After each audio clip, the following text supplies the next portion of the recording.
Gostaria de dar uma boa noite a todos e dizer da nossa alegria de estarmos aqui. É sempre muito bom a forma pela qual nós somos recebidos, com tanto carinho. Todos os detalhes daqui sempre me surpreendem, sabe? Desde o copo de água e o acolhimento da casa. Eu trago felicitações lá do Elias Francis. Atualmente eu frequento Elias Francis. Mas João Espanhol e Elias Francis, lá em Madalena, é como se fosse a mesma coisa para nós. Nós estamos aqui, estamos ali, então é sempre bom. E nós trouxemos um tema essa noite, que na verdade eu gostaria de falar com vocês a respeito de um tema que é fixação mental. Mas ficaria muito confuso trazer uma palestra sobre fixação mental. Eu acho que ninguém viria na palestra, só por causa do tema, fixação mental, ninguém ia entender nada. Então, para poder florear o tema, nós colocamos a frase lá de João 8,32. E conhecereis a verdade, e a verdade vos libertará. Camilo, quando esteve aqui fazendo a palestra, junto com a Caravana da Fraternidade, ele falou sobre esse versículo, que eu já conheço há muito tempo, mas ele falou sobre esse versículo, algo que me chamou muita atenção. E conhecereis a verdade. Ele falou da primeira palavra que tem nesse verso. Que para nós termos acesso à verdade, nós precisamos conhecer. E o conhecer demanda uma vontade nossa. Conhecer demanda uma busca. A verdade ela não cai assim de graça na nossa cabeça. De repente ela aparece, não é isso. E conhecereis. De que maneira a gente conhece? Buscando, indo atrás, estudando, se debruçando sobre o assunto. E aí, eu achei que essa palavra, esse verso, estaria sendo assim, já um remédio para a questão que nós iremos colocar aqui, fixação mental. E gostaria também de dizer como é que a gente chega a uma palestra. Como é que a gente chega, enquanto palestrante, a gente escolhe o tema. É importante isso. Quando você é convidado para uma palestra, você fica, vou falar sobre o quê? Isso, é aquilo, não. Tem um dia que a espiritualidade diz mais ou menos para você, é aquilo ali. E você caminha naquilo, naquele tema. Você escolhe o tema, mas você vai pensando no tema. E esse tema caiu para mim, porque eu comecei a ler esse livro aqui pela segunda vez, que é Nos Domínios da Mediunidade, Chico Xavier, pelo Espírito de André Luiz. Esse livro aqui é uma preciosidade. Então, esse livro nos conta, né, em determinado momento dele, que Aulus, André Luiz e Hilário estavam lá na espiritualidade aprendendo, como sempre. Vocês sabem que André Luiz foi lá aprender e todos esses livros psicografados por Chico vieram através dele. Então, existiu uma preocupação dele já na espiritualidade, que era com a questão da fixação mental. Mas, Selma, o que é essa fixação mental? Na verdade, todos nós já tivemos a experiência de ter algo que nós fixamos. A fixação mental ela pode ser algo para o bem ou para o mal. Você pode fixar um passado, pode fixar uma memória destrutiva, alguma coisa pode ficar cristalizada na sua mente. Então, essa questão da fixação mental chamou muita atenção de André Luiz, juntamente com Hilário. Aí, eu separei aqui um pedacinho, deixa eu ver, é no capítulo 25. Eu devia ter deixado aqui separado, né? Mas um bom estudante acha rápido, não acha? Então, aqui, capítulo 25. Olha só o que André Luiz vai dizer. Vamos imaginar que nós somos ele agora, com essa preocupação. Ele falou assim, no caminho de volta, procuramos, Hilário e eu, movimentar a conversação no sentido de recolher da palavra de nosso orientador alguma lição a respeito de fixação mental. Então, eles estavam ali, Aulus era quem os estava orientando. Então, eles queriam saber alguma coisa sobre fixação mental. Muita vez, anotaram o fenômeno, buscando estudá-lo. Entretanto, para colaborar com um amigo mais novo que eu, nos serviços da espiritualidade, aderi ao assunto, animando-o com o melhor interesse. Meu colega, sem disfarçar o espanto que lhe assomara a alma, desde a manifestação do estrangulador de Toscana, gravem isso, falou com preocupação. Sinceramente, por mais que eu me esforce, grande é a minha dificuldade para penetrar os enigmas da cristalização do espírito em torno de certas situações e sentimentos. O capítulo continua. Depois será do interesse de vocês ler esse capítulo. O livro é assim, ó, já tem 2 diferentes, está com 2 capas, já estou lendo pela segunda vez. Então, essa preocupação chamou a minha atenção. Por quê? Porque quando acontece alguma coisa conosco, nós ficamos conversando dentro da nossa mente. Quer ver provar isso? Você teve uma discussão no trabalho com o seu chefe. Aquilo ali fica remoendo, fica debatendo, fica fixado ali. Um passado mal resolvido, uma frustração, é algo que fica na nossa cabeça. Isso nos preocupa, porque a maior parte das coisas que acontecem no mundo tem a ver com essa sensação mental. Então é preocupante. Se preocupou nossos amigos no mundo espiritual, muito mais nos preocupa aqui também, como encarnados. Deu para pegar assim o início que eu quis mostrar? Aí tem aqui, eu falei para vocês prestarem atenção na questão da história do estrangulador, de Toscana. Essa história é relatada no livro e ela fala sobre um homem que ele se apaixonou por uma mulher, mas ele não foi correspondido. Então o que ele faz? Ele pega e mata os pais, os próprios pais, para chamar a atenção daquela mulher. Então ele é chamado de o estrangulador, isso mesmo, de Toscana. Então o crime aconteceu no século X, para vocês terem uma ideia. O espírito em questão era um legionário de Hugo, o poderoso duque da Provença, no século X. Ele viveu na região da velha Toscana, na Itália. E para satisfazer uma mulher que não correspondia ao seu amor, ele cometeu o ato extremo de assassinar os próprios pais. Aí eu coloquei o nome dos nossos personagens aí, Aulus, Hilário e André Luiz, porque isso aí é a citação que está no capítulo 25 desse livro, certo? Então, eu tive vontade até de trazer uma pedra que eu tenho lá em casa, de cristal, para simbolizar para vocês o que é uma cristalização mental. É algo duro, sabe? Cristal, algo duro, algo difícil de ser removido, de ser quebrado. Então, cristalização mental. Após cometer esses crimes atrozes, o espírito ficou cristalizado nessas impressões e sentimentos de culpa e raiva, mantendo o coração cheio de ódio, mesmo séculos depois. Aí, obviamente, isso virou uma obsessão.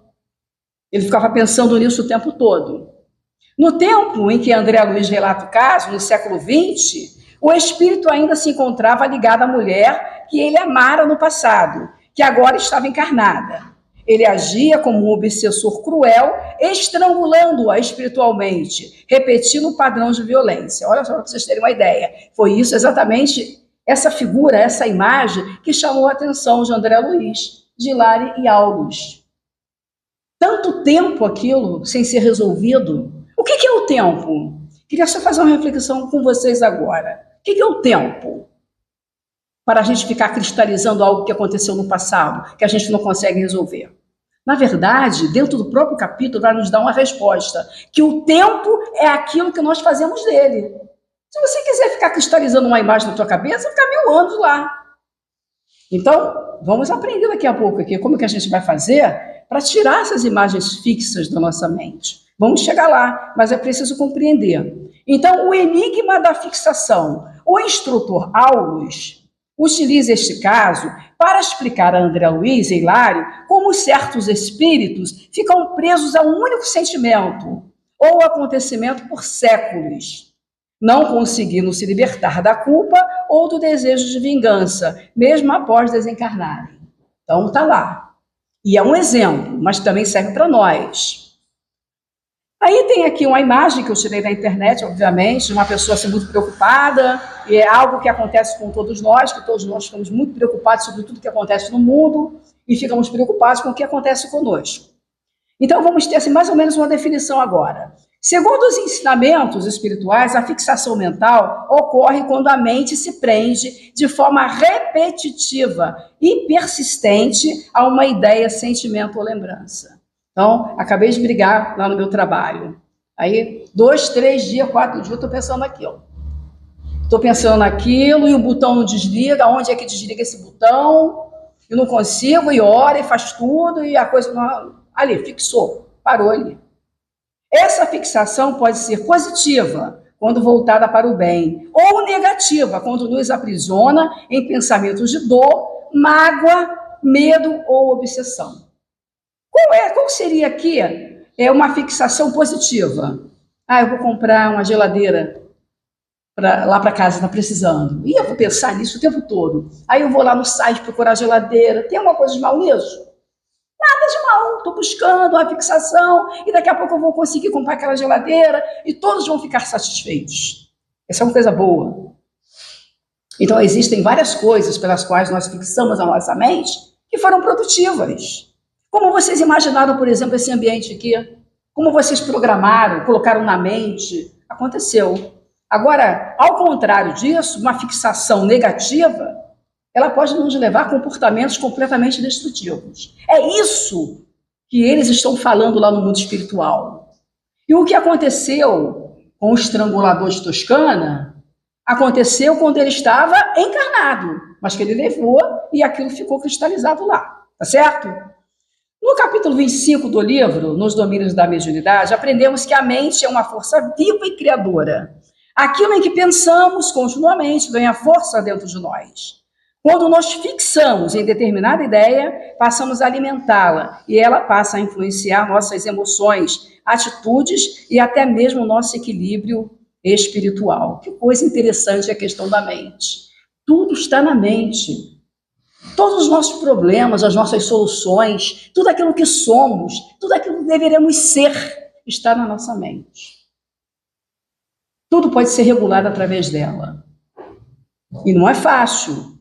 Mas também não é difícil, porque nós temos soluções maravilhosas a respeito do cuidado da mente. É só a gente pensar numa coisa interessante também, é que muitas vezes a fixação mental está ligada ao sofrimento do passado. Quantos de nós não paramos no passado? Muitos de nós paramos no passado. Muitas coisas aconteceram lá atrás, e que a gente vai carregando como se fosse uma mochila muito pesada. Eu vivia assim. O que eu estou falando agora é um testemunho. Eu vivia trazendo muita coisa do passado. Até que eu encontrei um rapaz uma vez, e eu contando uma história do passado para ele, falei assim, Selma, você fala muito do passado. Aí eu, brincando com ele, claro, eu sou professora de história, tenho que falar do passado. Né? Eu tenho que falar. Não, mas não é do passado da história que a gente está falando. A gente está falando do seu passado, de como isso traz uma tristeza em você, toda vez que você traz os seus sentimentos à baila. Eles estão ali, sabe? Você fica muito triste, isso prejudica muito você. E é verdade, eu passei a tentar sobre isso. Passei a observar que todo o passado que me ocorreu era para o meu crescimento espiritual, era para a minha evolução espiritual. Quando a gente começa a pensar assim, a coisa tem uma conotação diferente. Mas eu sofri lá na infância, aconteceu isso, o meu pai, minha mãe. Todos nós temos alguma coisa no passado pelo qual nós sofremos, pelo qual nós guardamos, mas que serviu de ensinamento. E a gente tem que deixar lá atrás, porque a vida é daqui por diante. Então, ressentimentos ou preocupações com o futuro também é um tema, porque quando não estamos preocupados com o passado, nós estamos preocupados com o futuro. Aí como é que vai ser lá, hein? Será que eu vou perder o emprego? Será que vai dar certo aquele relacionamento? Será quanto tempo que eu vou conseguir ficar casada? E aí vai, tem várias histórias que vão permeando a nossa mente de preocupações com o futuro. Basta cada dia o seu próprio mal, já dizia. Então, nós temos que estar preocupados com o nosso presente. Isso é importante, em construir um presente bom, porque esse presente bom vai ser o nosso passado melhor ainda. Se você tem um presente bom, o seu passado vai ser bom. Você não vai ter que ter fixação mental nenhuma a respeito de um passado que seja ruim, porque você está construindo um presente bom. A pessoa revive constantemente a mesma situação, como se estivesse presa a um ciclo, sem conseguir se libertar. Esse processo pode gerar desequilíbrios emocionais e abrir campo para influências espirituais inferiores, que encontram sintonia nesses pensamentos repetitivos. Ou seja, quando você está com um pensamento ruim, alguma coisa está te preocupando, uma fixação mental de ódio, de angústia, de decepção, você vai atraindo amigos espirituais que estão, obviamente, na mesma sintonia. É mais ou menos assim, você vai dar aula. Você sabe que é complicado. Você chegar na escola, os alunos estão muito elevados, está todo mundo fazendo muita bagunça. Aí você já vai com a ideia assim, eu vou chegar lá na escola, nossa, tá muito ruim. Aí você já vai levando o quê? A sua preocupação, a sua sintonia já está chegando lá antes de você. A sua energia está chegando. É difícil, os adolescentes estão cada dia mais diferenciados. É preocupante, às vezes, tais comportamentos. Mas se você já mandar uma notícia boa, se você já enviar um bom pensamento, aquilo ali já vai criar uma sintonia diferente. Quantas vezes na sala de aula, acreditem nisso, quantas vezes na sala de aula eu orei baixinho o Pai Nosso sem ninguém saber, porque estava tão tumultuado, estava tão difícil, que eu ficava lá, Pai Nosso que está no céu, dentro da minha cabeça, para pedir ajuda da espiritualidade, para acalmar aquela turma, para trazer bons fluidos, boas energias. Então, a solução está na nossa mente também. A professora, como uma líder de turma, é ela que vai comandar aquele local, ela que está ali. Então, ela vai comandar.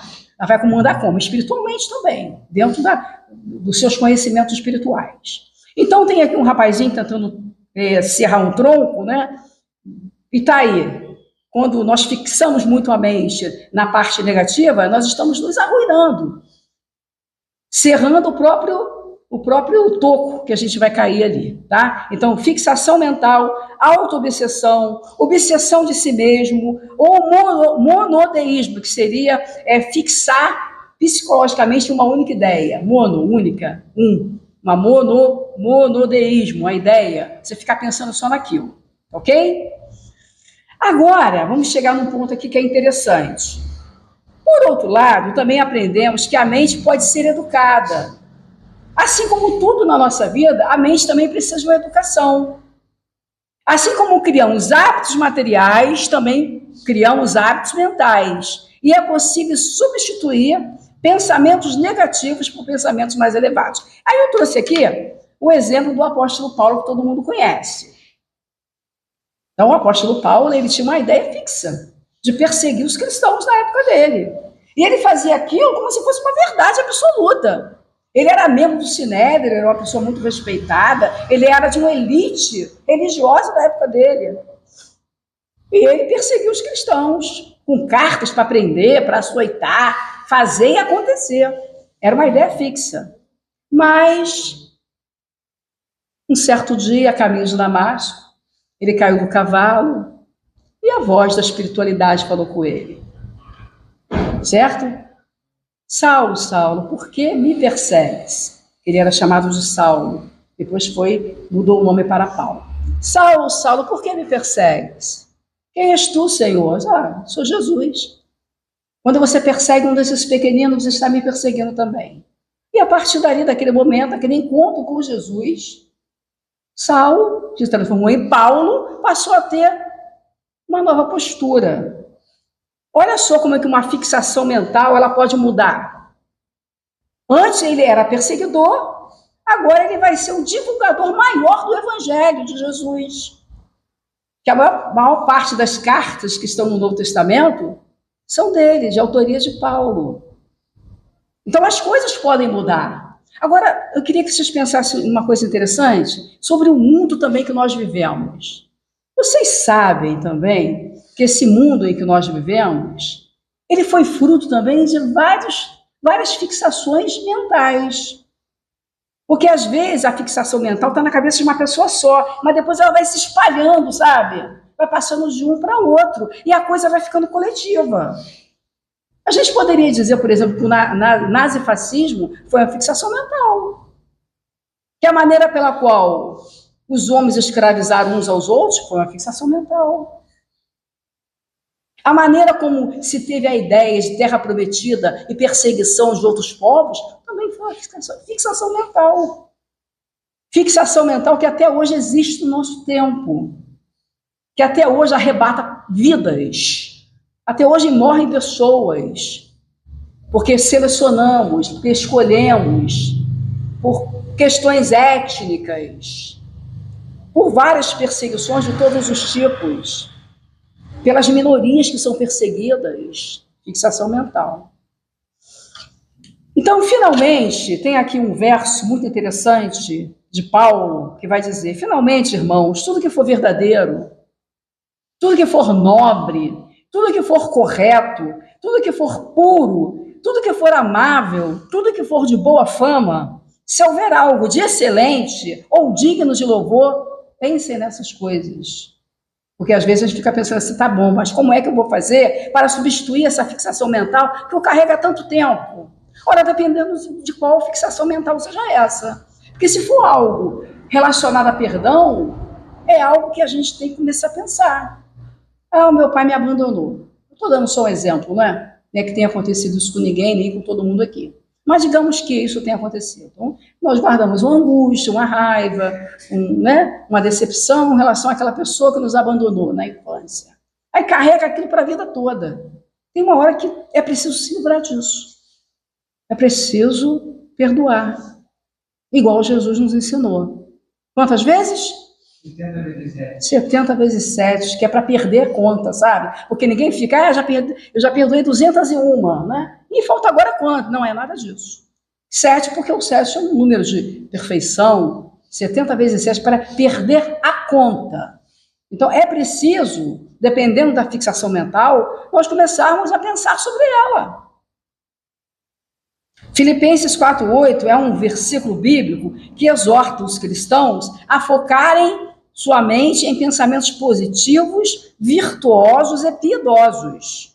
Paulo aconselha preencher a mente com o que é verdadeiro, nobre, justo, bom, amável, de boa fama, o resultando em transformação de caráter e paz interior. Então, se você consegue dormir de noite sem nada te perturbando a cabeça, é porque você não tem problema nenhum de fixação mental. Entende? Não significa que você não possa gerar uma fixação mental de uma hora para outra por conta de um problema que lhe aconteça, no agora. Mas nós já sabemos qual a solução que nós podemos dar para essa fixação mental. Resolvê-la, para não carregarmos fardos que não são necessários. Aí, o que a doutrina espírita vai nos dizer? Né? A doutrina espírita nos orienta à vigilância e à oração. Vigiai e orai. O que é vigiar? O que é vigiar? Tomar conta do nosso pensamento. É fazer uma reflexão sobre o que está acontecendo conosco. É vigiar o tempo todo. Vigiar os atos é uma coisa, agora vigiar o pensamento é outra. O pensamento é algo muito instantâneo, sabe? O pensamento é algo muito rápido. Em um minuto, ocorrem vários pensamentos na nossa cabeça. E às vezes a gente tem a impressão que a gente não consegue controlar, mas consegue. Vigiar não é apenas observar o que fazemos, mas principalmente o que pensamos. É perceber quando nossa mente começa a se fixar em ideias que nos fazem mal e, com um esforço consciente, direcioná-las. Existe essa possibilidade. Ela é difícil, mas ela existe. A oração eleva a nossa vibração, nos conecta com planos superiores e nos fortalece interiormente. Ela não muda apenas o ambiente espiritual ao nosso redor, mas também transforma o nosso mundo íntimo. Então, mas eu não estou conseguindo me controlar. O que aconteceu comigo é muito difícil. Eu estava aqui na casa, lendo as propagandas que vocês colocam aqui, sabe? Eu fiquei encantada de ver todo o trabalho que é executado aqui na casa. Aí eu fiquei vendo sobre o atendimento fraterno. Que aqueles que têm alguma coisa muito difícil de resolver, às vezes precisam de uma boa conversa, de uma boa orientação espiritual. Ainda diz a propaganda que esse encontro fraterno não substitui o psicólogo, um atendimento médico. Não substitui, mas que muitas vezes nos faz tão bem e consegue solucionar aquela coisa que nós achávamos tão difícil. Então é bom nós procurarmos uma ajuda da casa, pararmos de ter vergonha. Eu já fiquei sabendo de casos que as pessoas, às vezes, procuram alguém de outra casa espírita para conversar, porque tem vergonha de conversar na casa espírita da qual frequenta, porque não quer que ninguém saiba. Mas nós sabemos que o atendimento fraterno é uma coisa sigilosa. As pessoas que fazem esses tipos de trabalhos têm comprometimento e são responsáveis. Então, aqui também tem uma solução. Agora, tem um ponto aqui importante para nós passarmos a perna, né, no bom sentido, na questão dessa fixação mental que não nos favorece. É o trabalho. Trabalho. Trabalho aonde? Trabalho no bem. Ao acordarmos, já temos tantas tarefas para fazer, e todo o trabalho bem feito, com boa vontade, é um trabalho do bem. Acabo de acordar, está lá a minha casa que eu vou varrer, está lá a louça na pia que eu vou lavar, é o marido que eu vou cuidar, é o filho que eu vou botar para a escola. Então, eu trabalho no bem. Às vezes eu vou deitar, e quando eu vou me deitar, eu fico assim, o que eu fiz hoje, hein? Será que as coisas que eu fiz hoje foram boas? Eu estou com crédito pelas coisas que eu fiz? Aí eu começo a fazer uma relação das coisas que eu fiz. Eu fui para a escola, tive contato com 200 alunos. Então, cada aluno que teve contato comigo, que eu tive contato com ele, alguma coisa foi plantada ali, alguma semente caiu em solo bom, em solo fértil, alguma coisa ele aprendeu. Você atende a sua família, você atende a você mesmo. Porque primeiro, para atender alguém, é preciso que nós nos atendamos. É preciso se atender. É preciso olhar para dentro de si. Porque nós só podemos dar aquilo que nós temos dentro de nós. O que eu tenho dentro de mim? Se eu sou mal-humorada, se eu estou com pensamentos ruins, se eu não estou com boa vontade em fazer nada, eu tenho que olhar para mim e ver o que está acontecendo e tentar me equilibrar. E a gente equilibra como? Primeiro se percebendo e depois pedindo ajuda da espiritualidade. Quando a gente acha que não pode, eu não posso, eu não consigo. Ora, tem até uma brincadeira, né? Ora que melhora. E melhora mesmo. Porque quando nós nos colocamos diante da espiritualidade, quando nós buscamos a Jesus, o nosso mestre e guia, ele nos dá exemplos maravilhosos da vida que ele passou aqui. Ele nos consola, ele atende às nossas necessidades. Então, o trabalho no bem é algo importante. Tudo aquilo que pudermos fazer para nós mesmos e para os outros. Quando nos ocupamos com atividades úteis, com o auxílio ao próximo, nossa mente encontra novos focos, mais saudáveis e construtivos. O bem é um poderoso antídoto contra a fixação negativa. Aí achei essa imagem na internet tão bonita. Alguém assim, cheio de flores na cabeça, né? Os pensamentos melhorando, criando flores, criando imagens bonitas. Muito bacana. Aí, também é essencial cultivar o perdão. Nós falamos aqui a questão do perdão, que a maior parte das fixações mentais tem a ver com algo que não foi resolvido. Algo que não ficou resolvido no passado, ou que não está sendo resolvido agora no presente.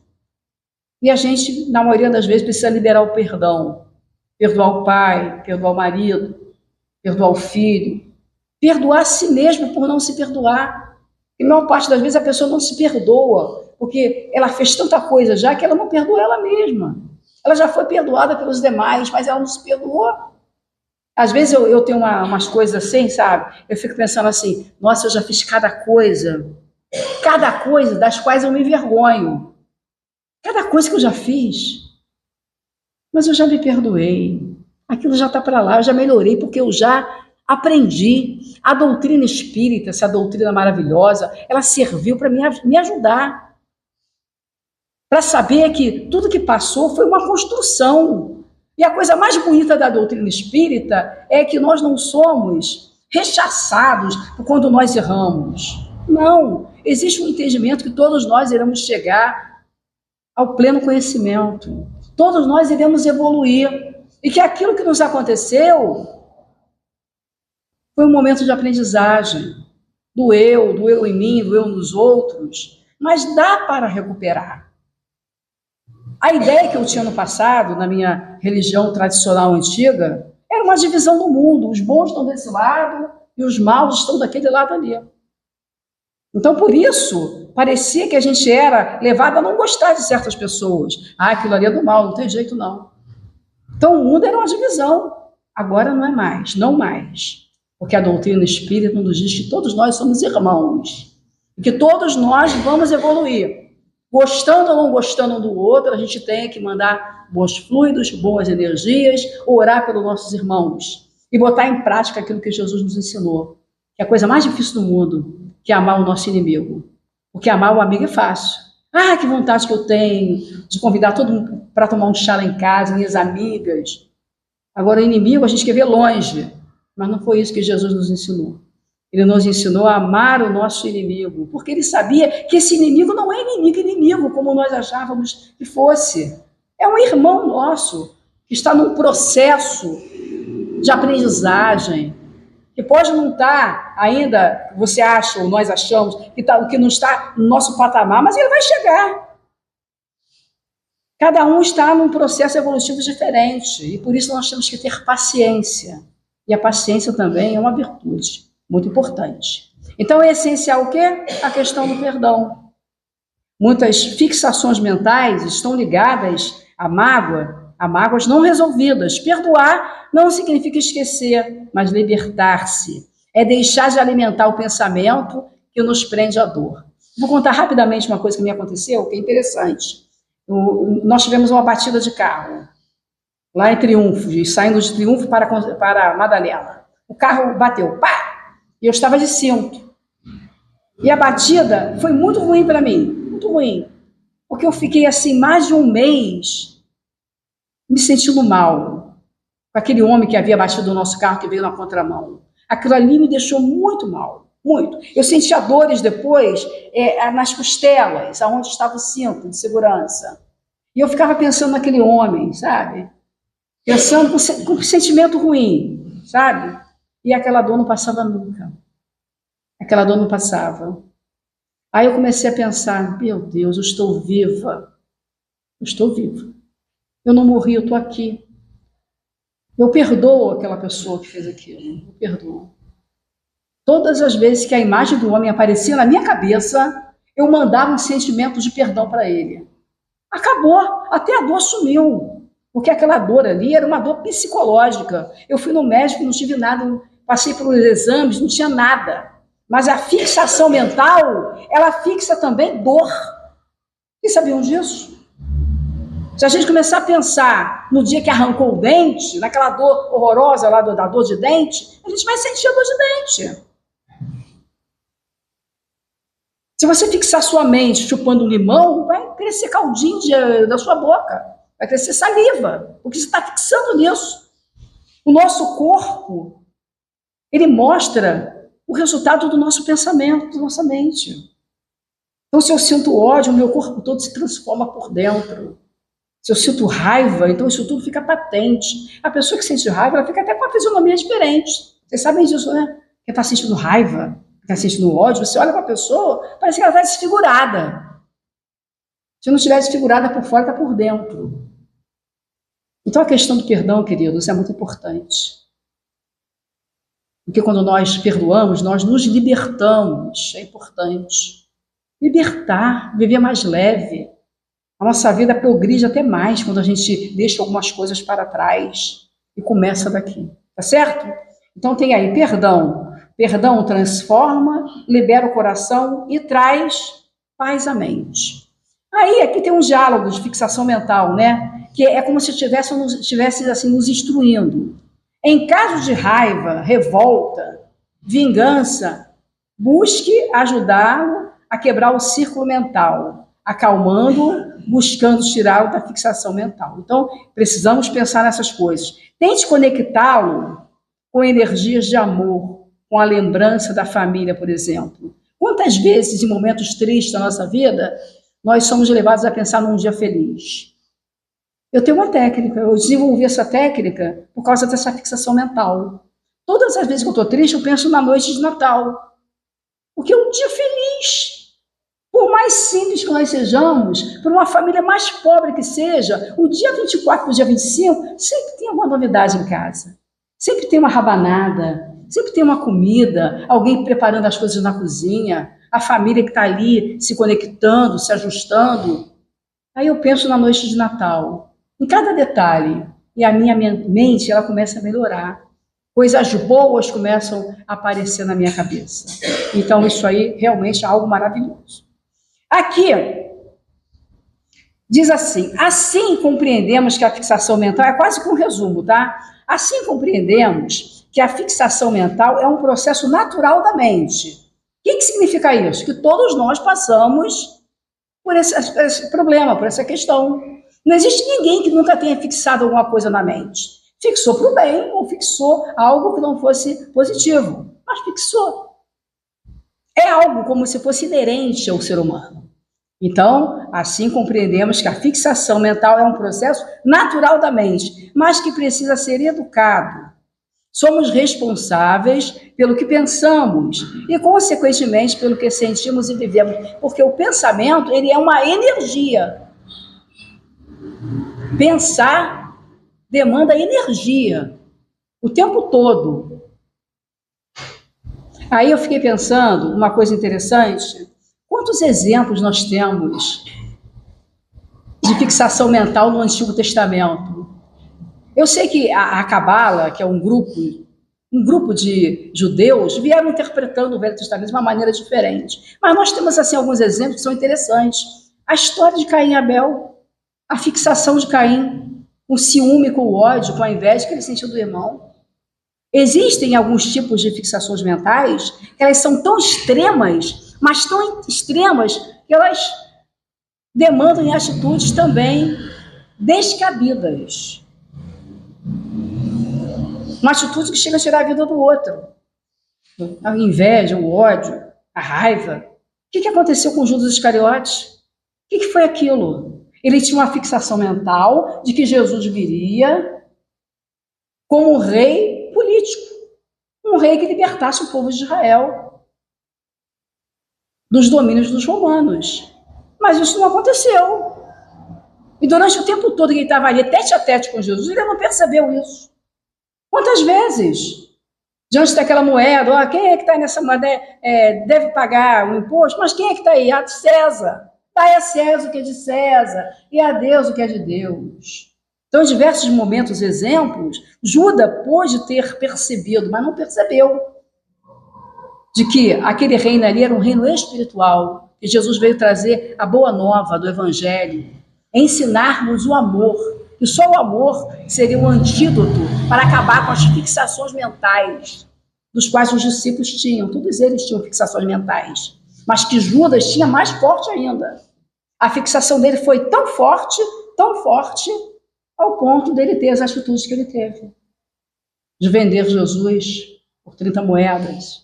Depois se arrependeu, depois jogou aquilo tudo lá no templo, mas depois, com tanto remorso, tanta decepção de tantas coisas, ele atentou contra a própria vida. Depois foi atendido pela espiritualidade. Olha que coisa bacana, porque a espiritualidade não nos abandona, nem nesses momentos difíceis nossos. Quantas histórias temos no mundo espiritual, onde são atendidos suicidas? Então, todos nós somos atendidos. Mas não precisamos chegar a esses extremos, à medida que aprendemos a não colecionar essas fixações mentais, mas sim desfazer delas. Então, queridos irmãos, essa pequena palavra que nós trouxemos, pequena, mas de todo o coração, que possamos, como diz aqui, a cada dia exercitar pensamentos mais elevados, buscando a paz interior e a sintonia com o bem. Que Jesus nos ampare nessa tarefa de renovação íntima, porque é isso que nós estamos buscando, uma renovação íntima nossa. E depois, uma vez prontos, possamos ajudar os nossos irmãos. Que Deus nos abençoe. Gostaria de agradecer muito essa grande oportunidade de estar aqui com vocês. Obrigada.